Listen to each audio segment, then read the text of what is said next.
to the new moon talk. We're moving into the rabbit moon out of Tiger. And then after that is Dragon. So whatever that means to you, hey, it's you. I would like to say thank you all for sending in your questions. We are going to, on March 15th, anyone that goes to Total BS Wellness and buys the Year of the Ox talk, you guys will be entered into a drawing on March 15th. First place is a chart reading with Scott. And second place is the ultimate gift is a 30-minute session. We can work on any of my courses or breathing or function or situational awareness. It's a 30-minute Zoom session with me. Thank you guys so much for supporting us. I hope y'all are having a wonderful Year of the Ox so far. I know we want to get out there, but this was a good talk, short and sweet, and a lot of changes happening over here. Okay, I'm going to introduce us real quick. Scott, hi, I'm Matt Lucas. This is Scott, Seanan, Zook, and we are in a Metal Ox year, going into the second moon cycle of the year, which is, Scott, what is it? It's a metal rabbit. It's a metal rabbit. We are coming out of a metal tiger. Metal tiger. So in a Metal Ox year. Basically, it's like 3 different album names of like one weirdly obsessed band.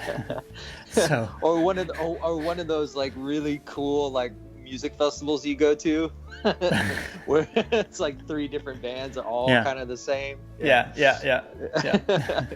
For sure. Yeah. No, it's definitely poignant. That we should be having, metal at the beginning. We're having metal for breakfast and metal for dinner at the end of the year. So we get the metal rat and the metal ox at the end of the metal ox year. So we got bookends of the same element going on. And I think that I was trying to boil it down for like a quick snapshot, because I know that's what people like. Yeah. And there's a lot that you could really discuss about the metal rabbit moon, but I would say is like watch your mental nourishment.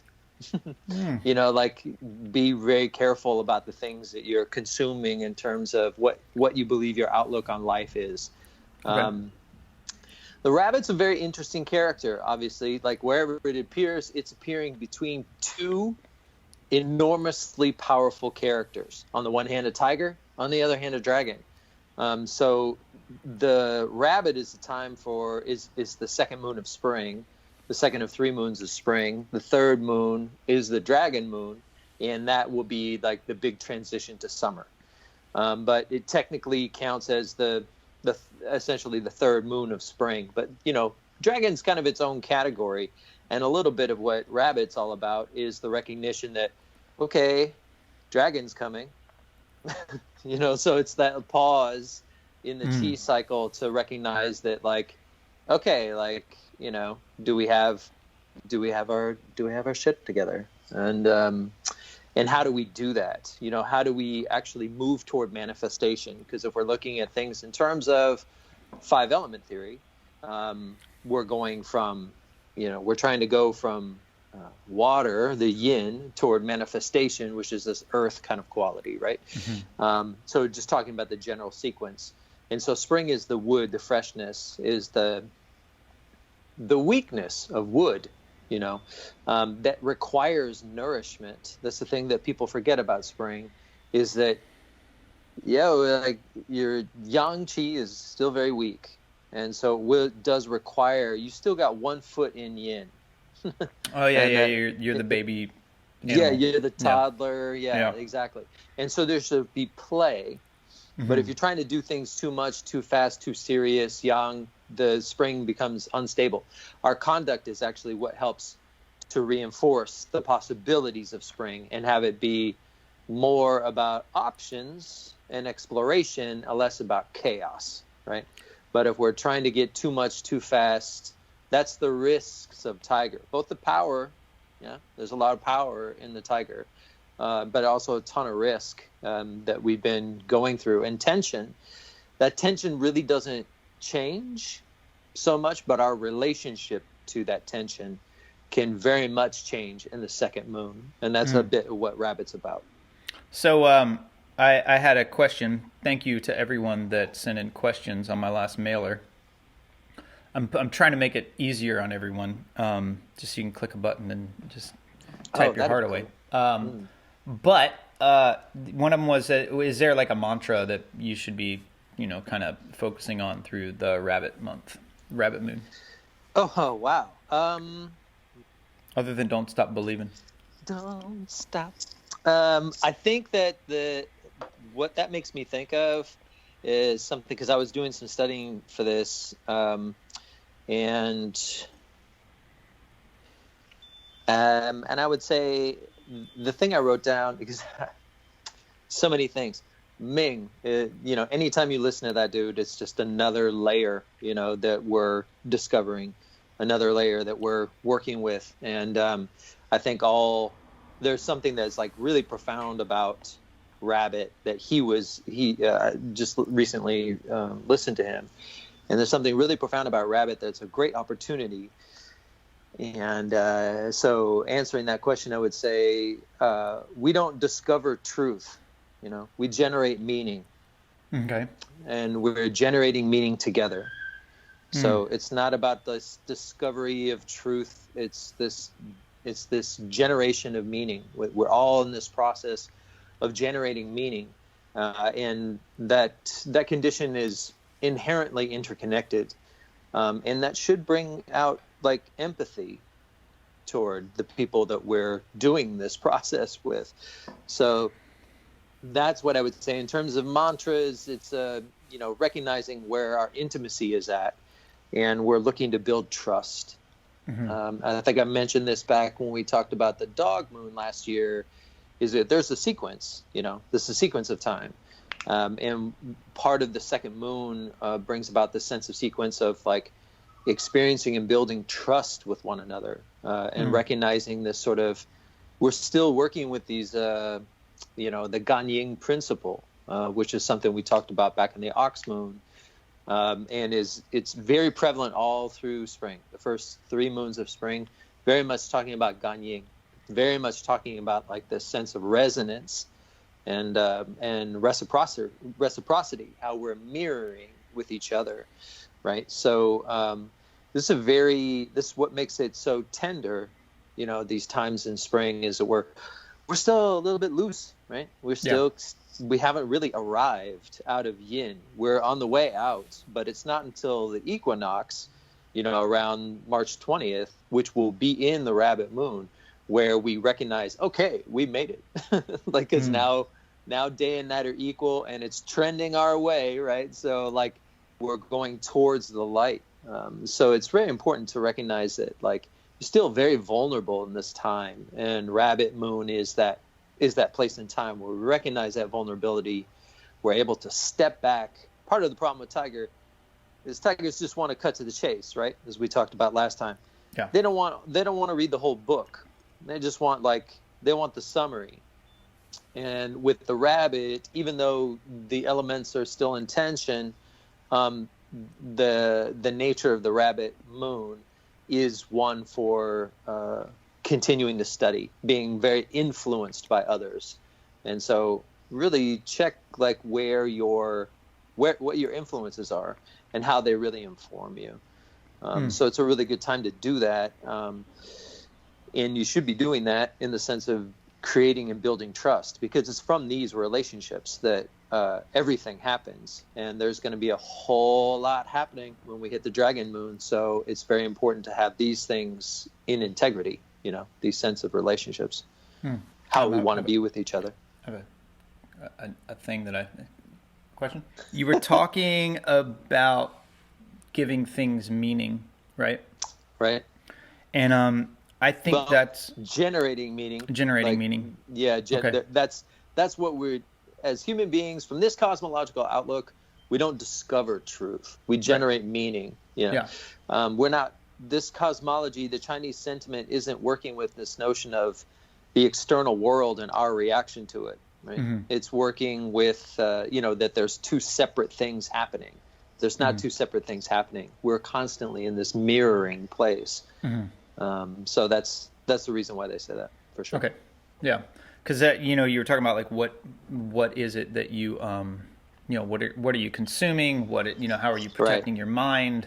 all these things, and you know, in the idea of generating meaning, it's almost like, and also what meaning are you generating? You know, Yeah. I mean, there's just because I find that I'm doing a lot right now on kind of states of mind, and I'm about to do a thing with an air marshal guy, and we were talking about you know, observation and awareness and all that stuff. But the main thing behind a lot of this stuff is when you're afraid, we are not aware of the state of mind that we're in a lot of times, right? And therefore, if we're not aware of that, you know, I always talk about that cluster that we're generating all the time, then, you know, that, because that's going to place the lens, you know, so much of our lens is based around the meanings that we place on things, or the stories that we put on things. So I think the rabbit is a good place to kind of go inside. It's a very intuitive little thing.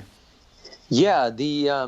Yes. And technically speaking, it's a yin wood is the native element of rabbit, and it does represent this sense of intuition.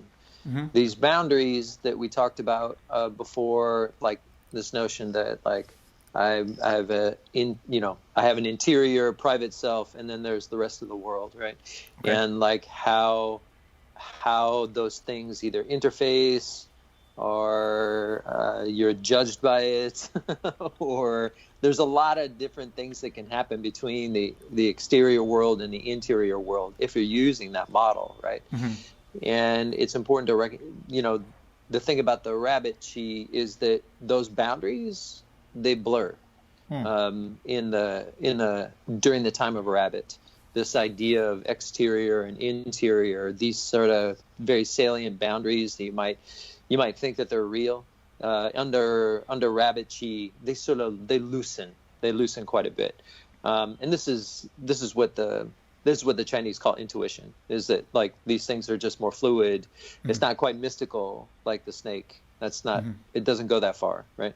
It's more about this sort of fluidity of boundaries, and so it's the perfect time to actually continue with training, continue with education. Actually makes you more susceptible for kind of what, you know, spiritual practitioners might call like transmission, right? So you get the transmission, and it's like, I read the text, but, you know, I read the book, but did you get the transmission? Like, it's that kind of, secondhand this sort of firsthand knowing that becomes this sort of a reflex, becomes more of a reflex. And it more is a place of like how it inhabits, you know, your incarnation, so to speak. And the fact that the rabbit in ox year would mean that like, you know, parental influences, you know, teachers and mentors and ancestors, all these things much more likely to bring benefit during that time. During this particular rabbit moon, being under the influence of the ox. So it's kind of a little bit of a nice break, you know, for the double ox to a tiger ox, now to a rabbit ox. It should be a little more gentle. But make no mistake, like, don't take people for granted. Don't insult people. Don't, you know, get into those places, because you know, that kind of confrontational quality still carries over from a tiger. And you don't want to be in a rabbit's bad side, you know, because they're right in between a tiger and a dragon, so they can go completely nuclear on you, right? Yeah. In a rabbit, if you place, you know, employees or a situation or people under pressure for so long, and then it's just the straw that breaks the camel's back, and then the whole thing goes up in flames. So these are also the kind of potentials, still this vulnerable quality. But we should be more accessible to each other as well. Like, and if we can do that, this is the reason why the protocols in Confucianism were so strong. It's like, we need to respect each other during this time, because otherwise, if we don't, it could be all bad. You know, so like that's the reason why we have these kind of protocols, and why the Confucian sensibility is like looking at enlightenment from a social lens. Right? From the social place, not something that is removed, right? Yeah. I decide to remove myself from society so I can be enlightened. This is the Western mind. Like, that doesn't happen, and it's not part of the Eastern sensibility by and large, because there is an enlightenment quality like here operating with us now. in the social sphere. Yeah. I'm always saying there's no truth according to you. Something was kind of making sense to me when you're talking about how the rabbit's very intuitive. And we have this social quality. And now, some of us we're kind of able to get out there, and, people are being bombarded with weird news stuff and all these things.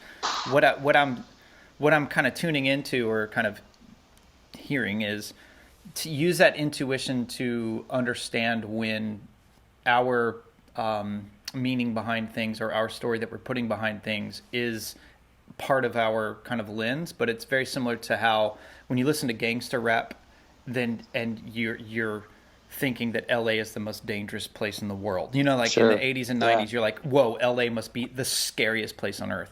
But then Sure. when you talk to someone in LA, they're like, no, it's just a couple areas, that are pretty bad. And it's actually who you're hanging out with in those areas. And, there's a lot of, and same thing with here in Oakland and all this other stuff. And there's a ton of generosity in those places as well, if you know how to access it. Yeah. And that intuition, I think, should tell us, like, right now we're in a place where we've been inside in our stories and trying to generate as much meaning behind all of this as possible. Because, when times get rough, people start, there's got to be a reason. There's got to be a reason, right? Yeah. And then now it's kind of like you've been thinking that LA is the most dangerous place in the world.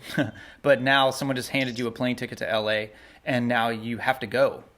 So now it's time to say, oh, yeah, now it's time to go there and experience it. I have to get rid of all of my, prejudgments and all of my ideas around it, educate myself as much as possible, talk to me, but then when I go there, just start talking to people, start feeling.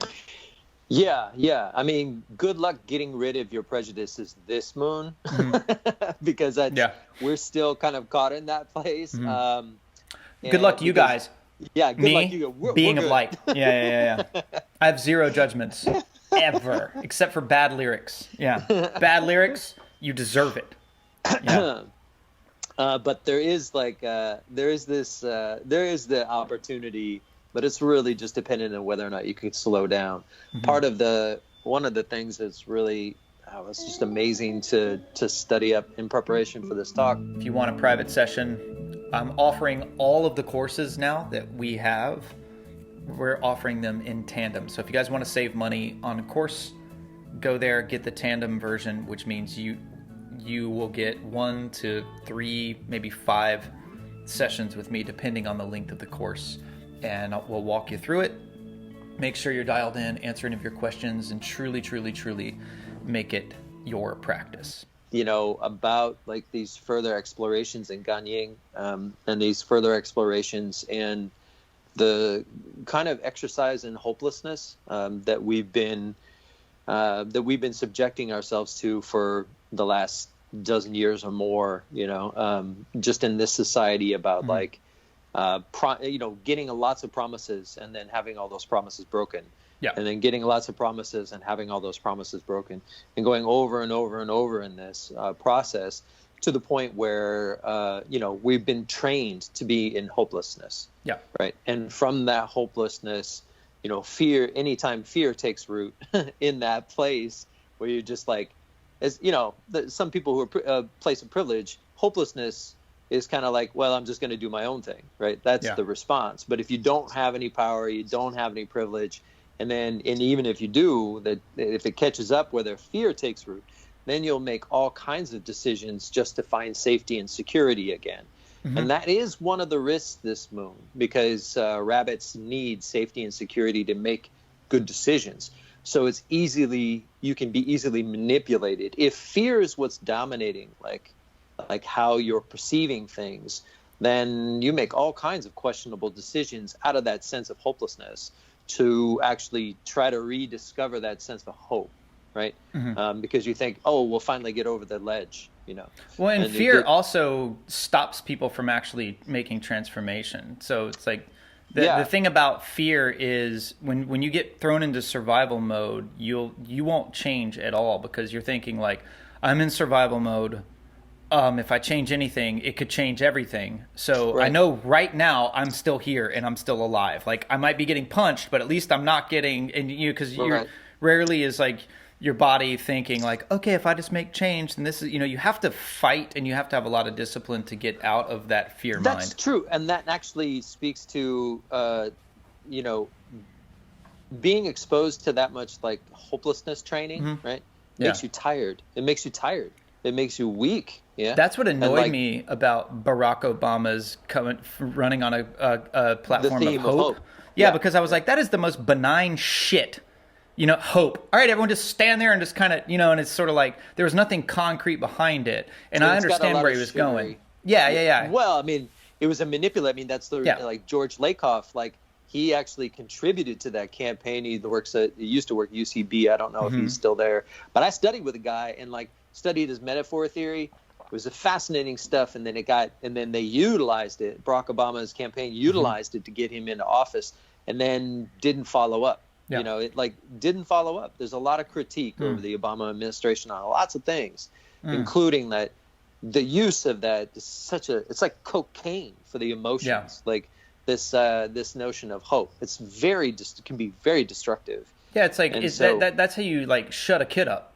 It's like you get them hoping and oh yeah, I hope this, and then they're just like, and then they sit there and they just wait and they and it almost like stops your progress. Right, it stops your being in the present moment. Yeah. And again, I think this goes back to what we were talking about last in the Tiger Moon, this outsourcing quality. Right? Yeah. We're constant. Hope is basically an invitation to outsource your experience. Yeah. That hopefully going to get that thing, and then you're there. You're not here, right?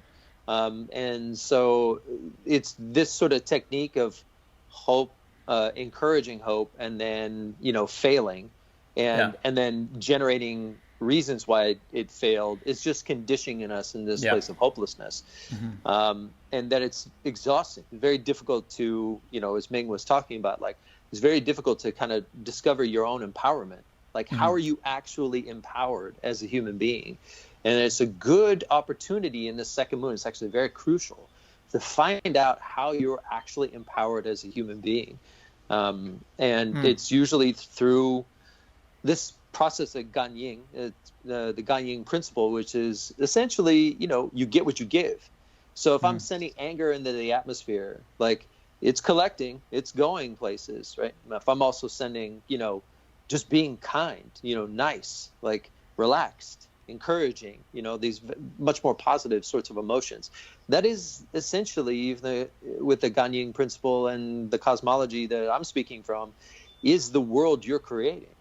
So thinking that kind of local terms, if you're constantly being bombarded with some story that you have absolutely no control over, then it's very easy to say, well, being a nice person doesn't matter. And the second moon that would be a very dangerous place to be, because then in the third moon, things are going to happen. A lot, when dragon comes around, anything can happen. So it's really about what do you want to be holding inside? What are your tendencies for how you create your reality? It's really important to get that straight in the second moon. Let's go through. Is there in the buried or married world right now? Is there any? I actually thought about this. I'm so glad. It's coming. I know it's coming. This buried or married is hot right now. Well, so in terms of married, I think everybody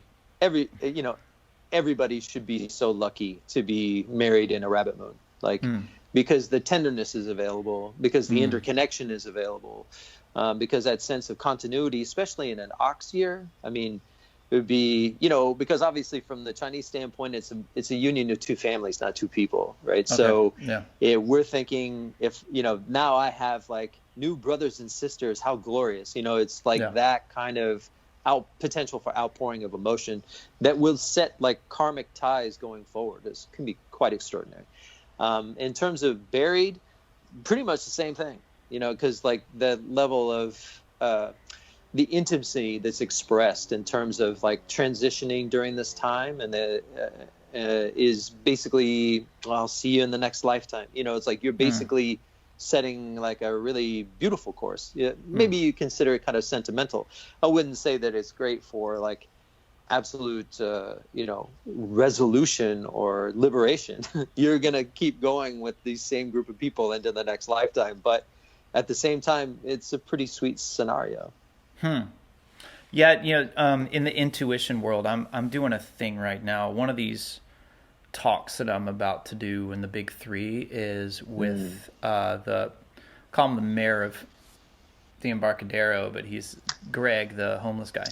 Oh, nice. And homeless by choice, brilliant man. And I'm starting to train him to kind of get a handle on his emotional state, right? So we're doing some breathing and teaching him some martial arts and yoga and stuff like that. And but his intuition is very, very interesting to me because like he just has this thing where he goes, he's like, no man, I just use my imagination to create whatever I want. And I was like, what do you mean? And he's like, I was telling him I was shopping for a truck. He's like, trucks are $1,000 no matter what. And he's got like two really actually nice trucks. He's got like, and then I was breaking down the garden yesterday, and I was like, hey Greg, let me get a hand over here getting this thing. And he's like, where are you dumping that? And I was like, I'm gonna just throw it over, compost it. And he was like, no. And he comes back with a dump truck, and I'm like, you have a dump truck? And he goes, yeah. He goes, I have trucks. They're great tools. I go, how much you pay for it? He goes, all trucks are $1,000. And he just kind of, he's literally got like a fully functioning dump truck. He got for $1,000. It's like everything that he has is, and he's homeless by choice. He can weld, do electrical. He works his butt off. But really interesting guy. So I'm trying to do something because he does have this whole thing on life, and he's older, he's pretty fit, and just real interesting, but he's all about intuition and his imagination connecting with the what he's putting out there. He'll be dead soon, he's doing meth and stuff, but till then I'm going to try to get as much from this guy, as far as he's unique, his brain is different. But he's definitely not pumping the brakes. No, I mean he's trying to but he's doing good things for himself, right? He's like, you know what? He goes, the spirit had told me that I need to start taking care of myself. And he asked me last month, right? And I kind of around the new year, he's like, the spirit told me I need to start taking care of myself. I need to stop smoking and everything. And he goes, and that spirit made me knock on your door. And so he, and now we, pretty good place to go. Really interesting guy. To go. Yeah. But you'd like him. You've probably met him. You've met him. I don't remember. I think I would remember that guy. I would love to meet that guy. I would love, of course, everybody, I just want to find out what their chart is. How old are you? Yeah. Ooh. Yeah. How old is Greg? Yeah. Let's figure that out. That'd be really fun. I feel that he needs to be followed around and documented. He's one of the most interesting characters in my life.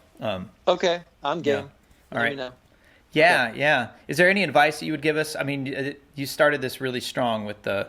I did. I kind of jumped out the gate. No, good. I mean, that's what I was looking for today. I mean, I'm selling a ton of shit today, and I'm cleaning out. Is it a good time to clean out? I'm asking for myself. Spring is always a good time to clear out. Yeah, all right, for sure. Cool. Especially when it comes to like the rabbit moon. Rabbits are all about home and place. Okay. So the more we align those things to our aspirations, in a that the question of the mantic arts with regards to feng shui is where to do things, right? And how should I set it up, so that I can do the things that I want to do. That's essentially feng shui, is like matching your aspirations to your environment. In a rabbit moon, it's an excellent time to get that kind of work done. Okay. And also just kind of clean air. Like clear off your desk, donate, like be generous, give away tons of things you don't need. Like getting rid of things invites more resources in. I mean, it's the empty cup, as I wrote today. Like it's the empty cup that's likely to get filled. But if you've got your cup full of things that you're never going to drink, then you don't receive. And what are we prepping for? So we're coming out of this kind of and then we're going into the dragon. We'll be going into a water dragon. I think that my hesitation is that water dragon is very hard to describe. That was the last time we saw a water dragon year, for instance, was 2012. Yeah. So it'd be a big moon. Lots of things can happen, and how we prepare for it, as spring is a place of preparation and study. It's really important to let go of this notion of the cliff notes. I mean, the transitions this moon on the chi node side is that we're about to go into a chi node that's like a little more stimulating, kind of like a little bit more vibration, but still kind of moving in place, not moving forward. But we're just kind of, it's kind of like isometric tension, that kind of exercise where you're activating things, but you're not necessarily moving forward. Okay. But the main chi node for the second moon is the equinox. And so that's where you get like that sense of balance that is struck. But in that sense of balance is very important to be, how are you in balance? It's not the environment here, it's the environment and us. It's all interconnection, all interconnected, not to be too, it's really important to understand how we are manifesting the world around us, because if we can do that work in this second moon in a place and time where spring is, okay, that didn't work, let me try something else. So this is our time to make mistakes. But like learning, being open to learning, being in a place of learning in the second moon is incredibly important once we get to water dragon, because it's most likely just going to take us. It's like a tide. It'll just move. So be ready, yeah. Do you know how to paddle out? Do you know how to hang onto your board? Do you know how to, there could be like real basic stuff.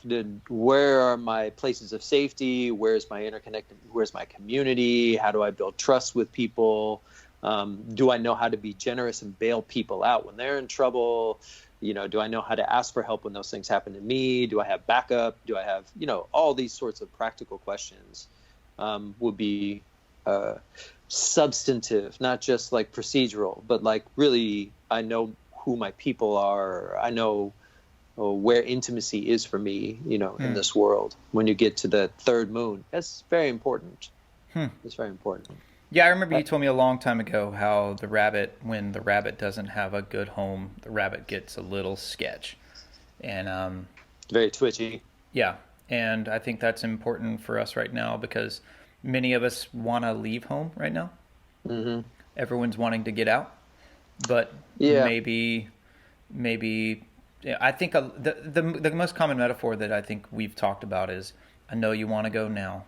Right. I mean, but take a couple more breaths. The good stuff is coming. Right. And yeah, make your.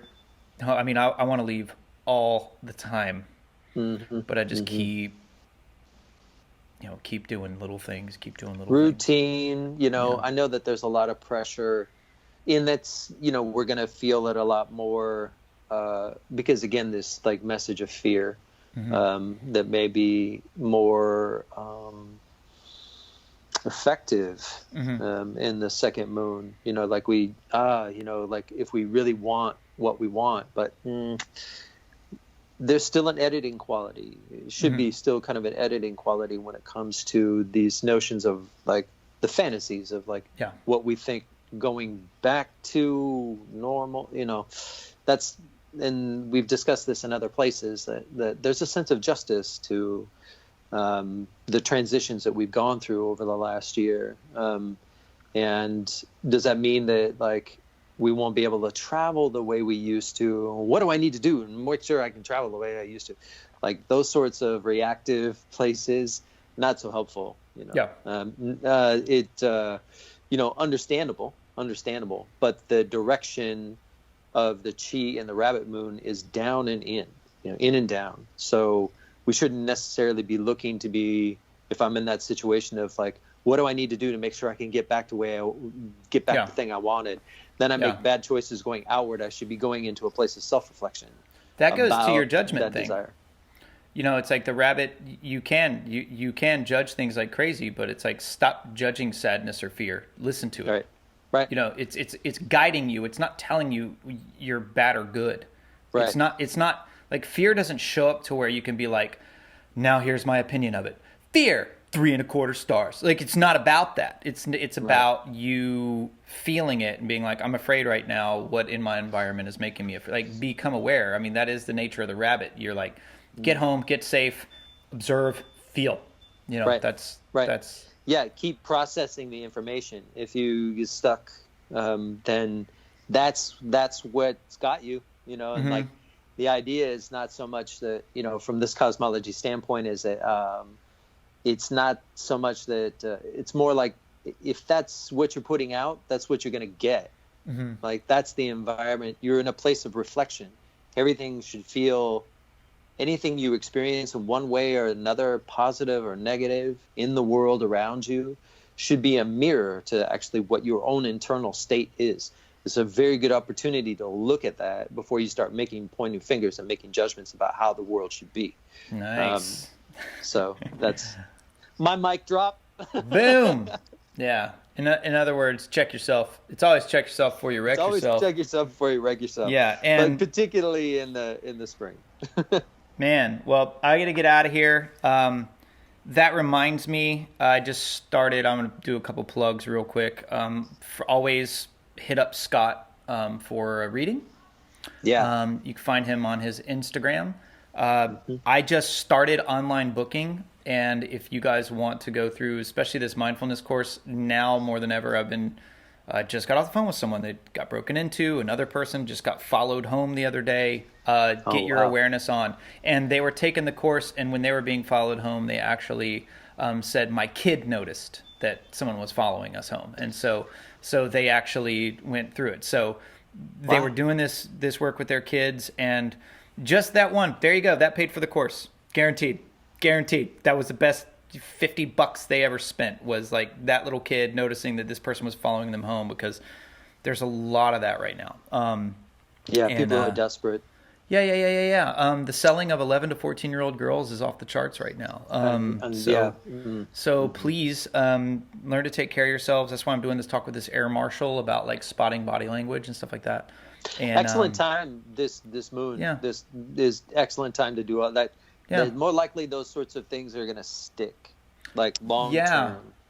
Yeah, I'm doing one on just not how to protect your home, because I was just with some of my buddies, those kind of tactical guys down south, and then we were doing a thing. They're doing all these things on pepper spray and stuff like that, how to defend your home. But my whole thing is how to just show that, how to actually secure your home away from people. What are the little steps that you can do in order to. That your home is not a target. How do we show? How do we demonstrate ourselves as not a target? Yeah, things like that. And people have been using the online booking thing already. So thank you, everybody. Thank you guys for supporting us. I'm Matt, and this is the great Scott. Seanan. Yep. Seanan Zook. Yes. Yep. And happy Rabbit Moon. Happy Rabbit Moon. Okay, hope you guys enjoyed that. Again, go on the site, get the Year of the Ox Talk, tell your friends about it, and cool. Happy Moon. Rabbit Moon. See you guys.